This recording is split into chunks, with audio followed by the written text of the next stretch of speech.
ইমাম হাকিম ওনার কিতাবের মধ্যে লিখতেছেন, আমার নবী ইরশাদ করেন, তিন শ্রেণীর ব্যক্তির উপর আল্লাহর লানত। তার মধ্যে এক শ্রেণীর ব্যক্তি হচ্ছে এমন ব্যক্তি যাকে জনগণ নেতা হিসাবে চায় না, তারপরেও সে নিজ থেকে এসে জনগণের উপর নেতৃত্ব দেওয়ার জন্য বসে থাকে, যেটা বর্তমানে আমরা দেখতে পাই। পাবলিক চাই না, তারপর উনি বলেন না, আপনি না চাইলে না চান, তারপর আমি নেতা। এরকম মানুষ বিভিন্ন জায়গায় আমরা দেখতে পাই।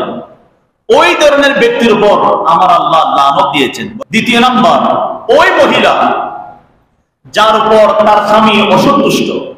তিন নম্বর, যে ব্যক্তি হাইয়া আলাস সালাহ এবং হাইয়া আলাল ফালাহ কান দিয়ে শোনার পরেও মসজিদের মধ্যে জামাতে নামাজ পড়ার জন্য হাজির হয় নাই, তার উপর আমার আল্লাহ লানত। আল্লাহ পাক যদি কাউকে বাঁচাতে চায়, তাকে কেউ মারতে পারবে না। আল্লাহ যদি কাউকে মারতে চায়, তাকে কেউ বাঁচাতে পারবে না। আল্লাহ যদি কারোর উপর দয়া করতে চায়, তাকে কেউ শাস্তি দিতে পারবে না।